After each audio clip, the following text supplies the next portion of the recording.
Hey, hello, everybody. So glad we could be together today. Kathy and I are here together. Hello, Kathy. Hello, Glad you could make it Steve. today. And we're So going to talk glad about to. different things, lots of things Mhm. today. But I just thought I'd bring up something right away that's going on. Okay. And I don't think you were so busy yesterday. I don't Mhm. think you got to really watch. Maybe you did, or maybe the rerun with they went and rescued the astronauts in space. Did you get to see any I, of I that? saw that. Some of the footage too. Oh. Some of the you know, Mm. so clear and everything like that. But do you realize that they rescued him, but do you realize the cost that they paid? Do you know? Oh. Now I might not have all my facts straight on this, but it was like cause I was just listening, going in and out and stuff. But it seemed like to me they said like one person. I could be wrong here, but like one person grew a couple of inches, and another person's feet shrunk, and then their bones they get weaker because they were in space for so long. Oh. People shouldn't be in space, they at least weren't prepared to be in space, like maybe a bigger station. I don't know all the details of it, so they really paid a price being up there. But I'm thankful that they were rescued and and came back. Of course, now I don't know. I heard the news too that I think the goal is they want to somehow get to Mars. What a lofty goal. Is it just they I just want to don't get know. there? Oh, they want to plant a They want to wait. bring him back No, too. no, they want to plant a flag on Mars. All I think right. that's what our president said, or That's somebody said. They want just like they did on the moon, oh like that. And so, I have a lot of people ask me about they see those UFOs, and yes. they ask me, do I believe? What do I think UFOs are? And Well, what? well, what do you think there's life on other planets? No. Okay. Well, here's I think they're figments of people's imagination. Oh. here's what Well, no, not I really. don't care. You know why I don't Yeah, I care? don't care. Why? I don't care because if there are, it doesn't matter they're outer space or there's aliens from another world in our country, they're on Hmm. the Mars, whatever, wherever you go, Jesus is Lord. Yes. Yes. And I think about that. Everywhere. If they Yeah. want to put people on Mars, I don't think they want to put me there. You know why? First Why? thing I'd do is start a church for little green men or Yes, something. that's right. I'd have, and by the way, you people that go to revived churches understand this. If if they're little green men, I'm going to make sure that if I start a church, I don't buy little green chairs because we got green Oh, chairs. we got green We're chairs. trying to Yeah. we're hoping eventually to buy out and switch colors Right. of chairs. And I was thinking this too. I'll probably start a church. And you remember a long time ago that movie E.T. Yes. Remember what his little phrase was? Wasn't it E.T. Go home? Yeah. I thought if I start a church up there, E.T.'s going to say, Stevie, go home.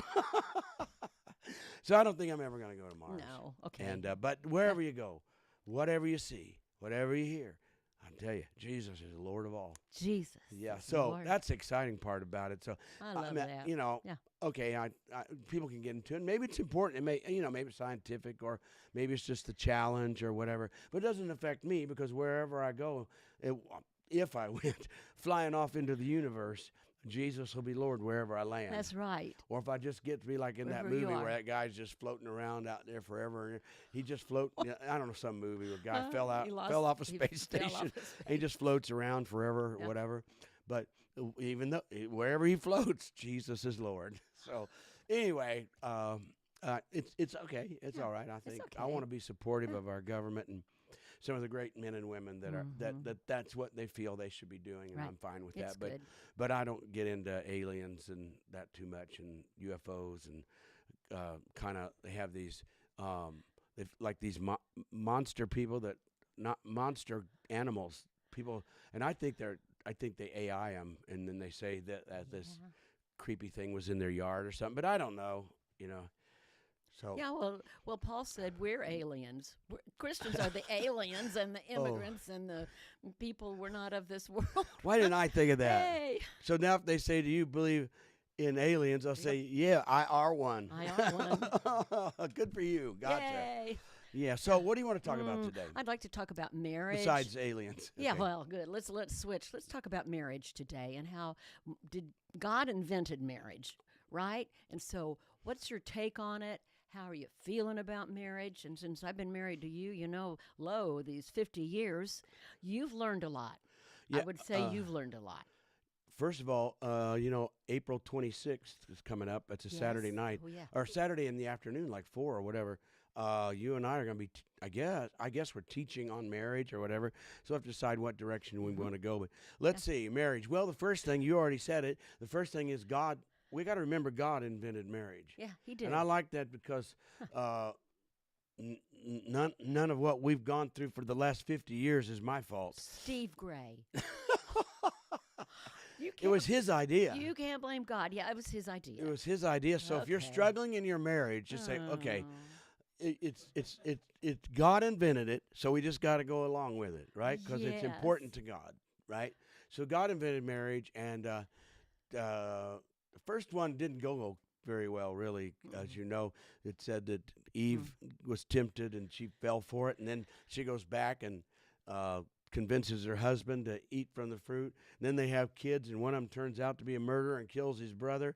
Oh, Ooh, there so goes. yeah, so relationships, they're not always that easy, but I do see that especially in the last years that couples are trying to have successful marriages, and they have a lot of seminars and books, and they they try to have successful marriages. And so I noticed the same wherever you go, it seems like the same points are always brought up. Sometimes the first one brought up is what communication. Communication. Yeah, they say you got to have good good communication. And What did you say? yeah, well, that's. I'm sorry. But wait, you just demonstrated I what did, it is, didn't I? because the problem is not the communication. The problem is listening. Amen. And like I gotta tell agree you, with one of the you. scriptures I love is be Yes. what?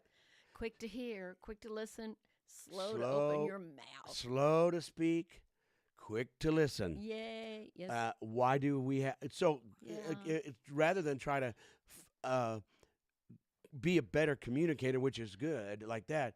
Try that one first. Try slow to speak first, and then quick to listen, or quick to listen, slow to speak. Yeah. Slow it. Don't respond so quickly. Does it sound like I'm talking to you? I don't mean Yes. to. I looked right at you and I said think that. I think it's the lot of women also. Men do too, but since I'm a woman, I realize that. Yeah, I think it's true. I don't know if it's Okay, necessarily. now I just admitted it, so you don't need to press the point. Well, yeah, but it's okay. Just take off from the starting block a little slower. Yeah, That would help probably. I think so.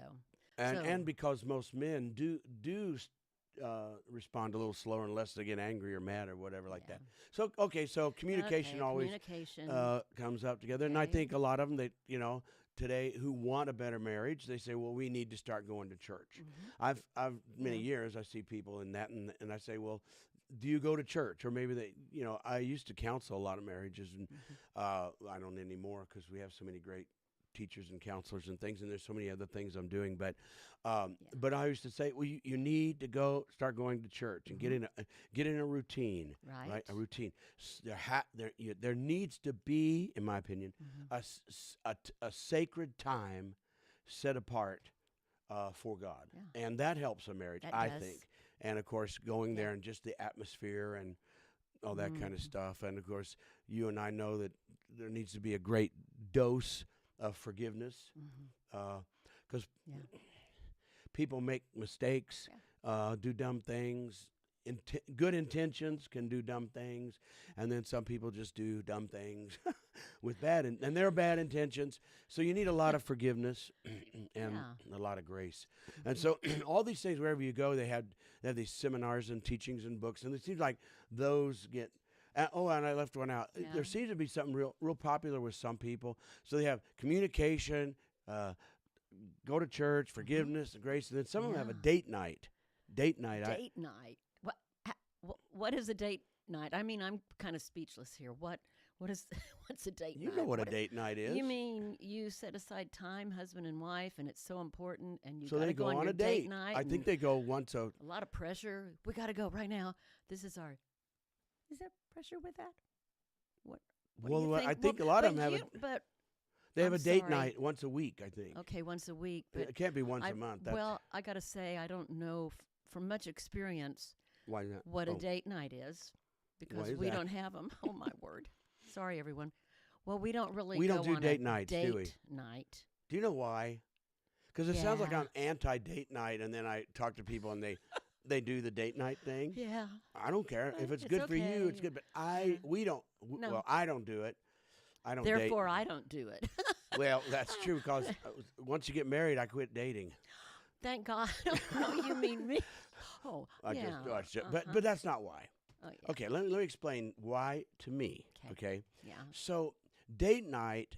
So here's what I think it is anyway: is busy, do all your duties, try to do, but you have some hope ahead. Like, okay, we're busy, we don't get to talk much. We're kids, work, clean the house, all that stuff. Mhm. But it's okay because we know we have a date night coming, and that night is supposed to be like set apart where we're gonna kind of forget.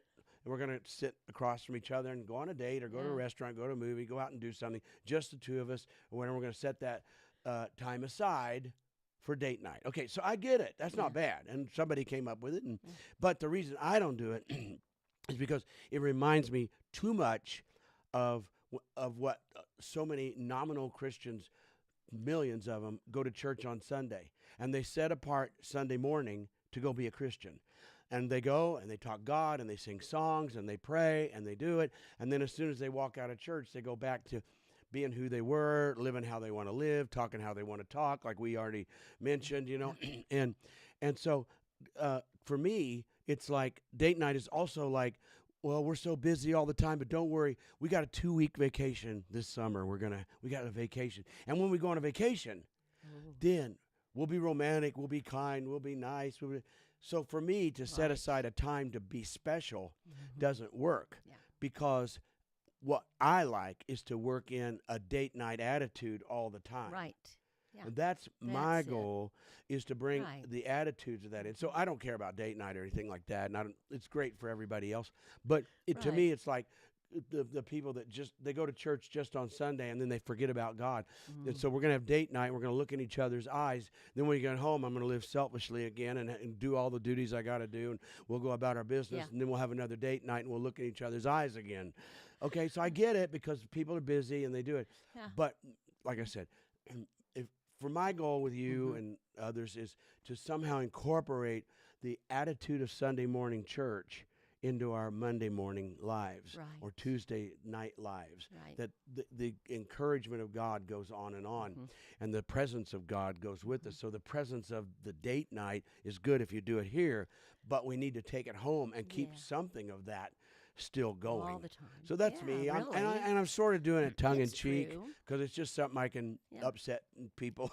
I mean, I just stir the pot a little bit to say know. date nights are fine, but let's if we're gonna have the attitude of a date, let's have it more than one night Yeah, a week. more than one night. And you know what? Just kind of like these holidays, you get all excited for Christmas, and then you know what?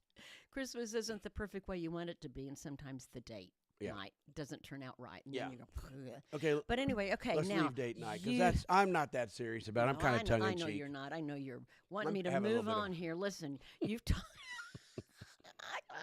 Okay, recently, honey, you talked about in marriage, there's really no such thing as marriage problems. Mhm. So, what do you do about them, and what do you mean by there's no marriage problems, like in communication or lack of date night, or forgiveness, no forgiveness? So, what do you say is the problem in marriage? Well, out of all the books I've seen and read and seminars and that, I've never.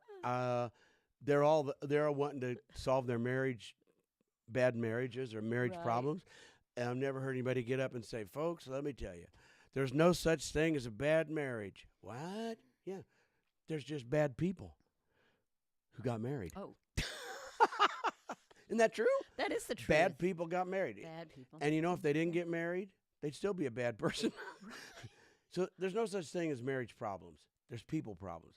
People have problems, and they bring their problems into marriage, which Yeah. they should not have. Right. Just like church problems, we're supposed to leave all that worldly junk, at the door or whatever, as they say. So there's really no marriage problems. There's no bad marriages. There's just bad people. And so what we need to do then is begin to realize, why are we having bad marriages, or why do we have marriage problems?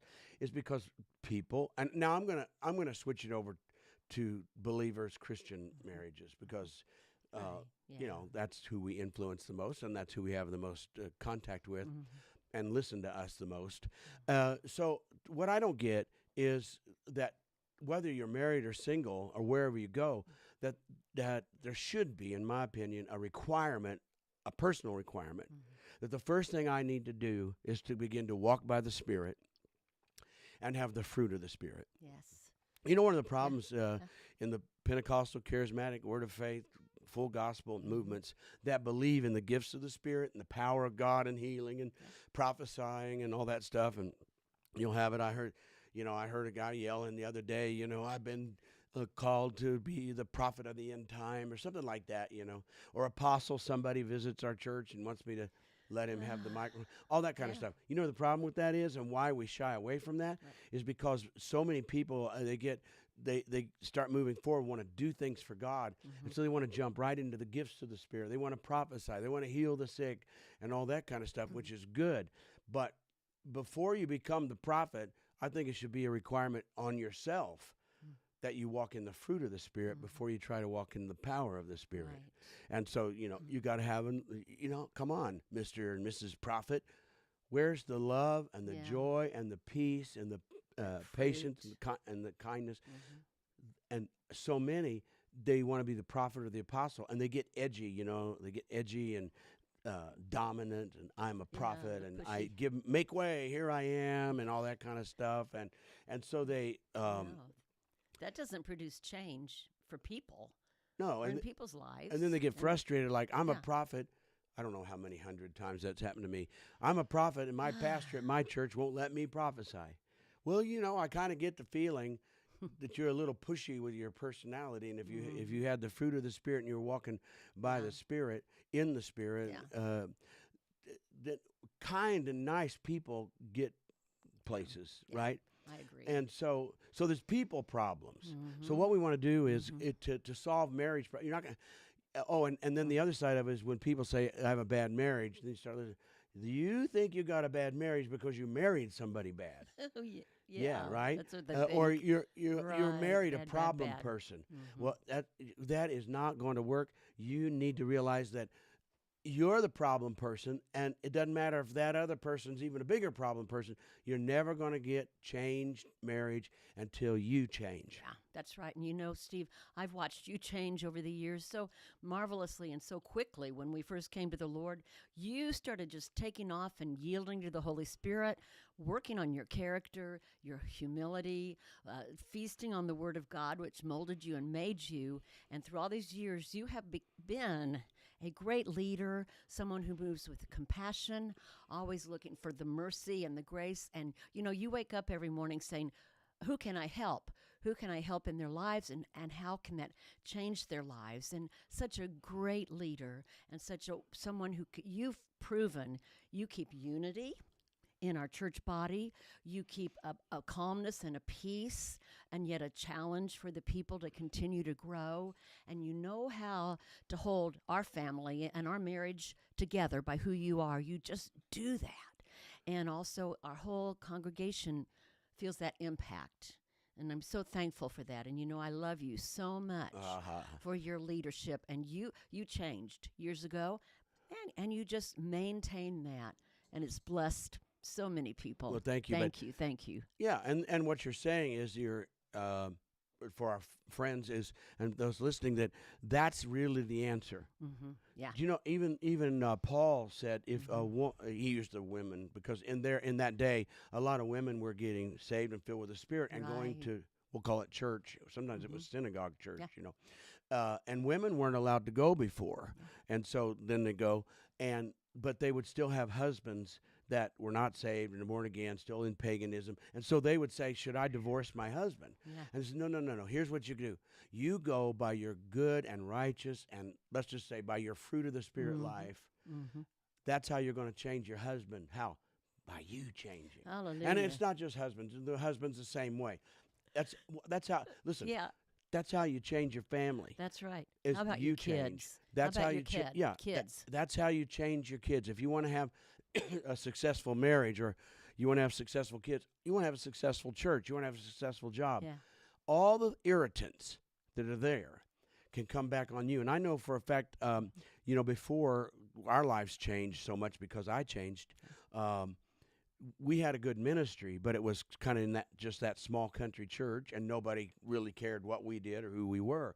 And how does a person go from a really small country church to national, international preaching, and do it for 30 years? Yes. 30 years worth of international and national influence, How? where I've been able to change thousands and thousands and thousands and thousands of lives. How do I do that? How? I changed. I stopped Yes. preaching. You change. I hear the preachers online sometimes, and they got, and you can tell they're insinuating you people need to change. Let me tell you how you people need to change. But the way to change and get people hungry for God, and get your church on fire for God. You know how to get your church on fire for God? Get on fire.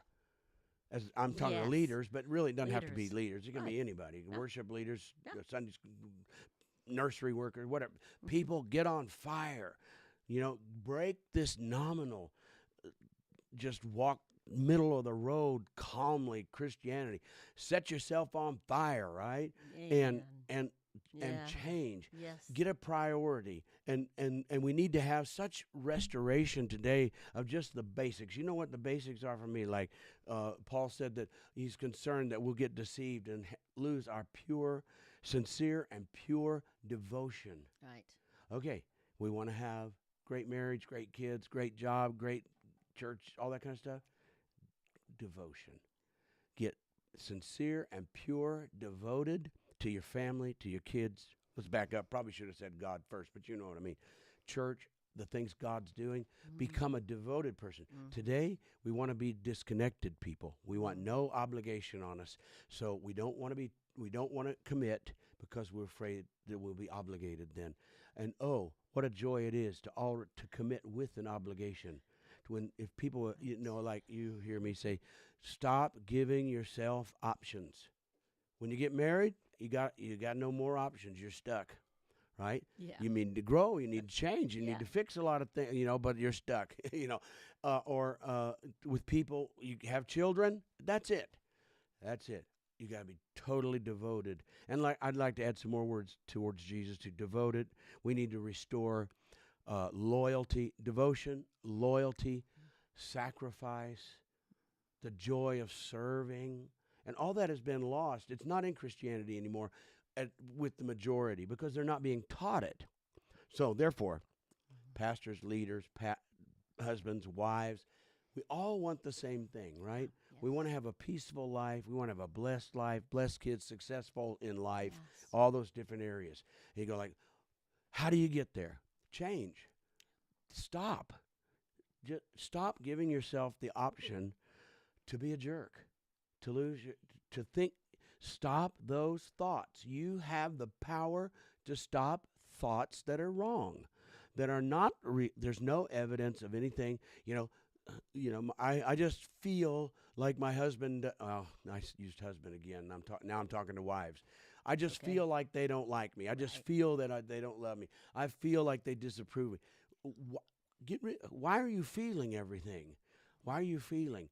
You don't walk by feelings, Kathy. Right. Walk by the Spirit of God. So Yeah. anyway, Yeah. we won't keep them any longer today, but raising successful children, raising a successful church. Would you say our church has been successful Yes, it has since been. 1984? Yes. It hasn't been perfect all the way, but it's been successful Yes. and changed thousands of lives around the world. And I love it too. Not only that, as a pastor or as a leader, but even just the people God has put into our lives through all the years. When they get around me, I see them change. Yeah. You know why? Because I changed. If I was just like everybody else, then everybody'd stay like everybody else. That's how you change the world. You change yourself, and the power of God to change is in this kingdom, in the kingdom of God. So you can be successful at everything you do, right? But it starts with you saying, I want to change. Teach me how to change if you have to. But the desire to become that all you can be, to influence people. And people will respond when you have that Spirit of the Lord coming forth from you. And that's really what we need in our marriages, right? Yes. Date nights are fine, set aside. We look in each other's eyes and order a big steak, right, and all that stuff. That's good, but that doesn't change you. That sets aside all the junk that's probably been going. And you say, date night, we're going to sit down and not let all the junk in our lives. We're going to talk nice to each other, and we're going to say I love you. But then when you date night's over, then I'm going to be bombarded again with all my thoughts and worries and fear. Nope. Yeah. So date night is great every night. Yeah. Anything else you want to say? I think it's time to say goodbye. I think we said enough. I mean, we don't say hi to some. We didn't say hi to anybody, but hi our everybody good dear that's here. Thank you for friends. watching, Thank you. and those that'll watch later. I hope this was helpful. Yeah, there's a lot more here showing us. Right. Oh, and hi, Linda. I have been wanting to check and see that you are doing good. I was out of town. I think you were out of town. Just want to say that because I was going to send you a text. Rest of you, hi, Leslie and Gabe and Kenda and Jeremiah and all Jason, all the folks. Hey, Don't forget Vanita. yeah, Yeah. all of you watching. Thank you, and I hope this was helpful today.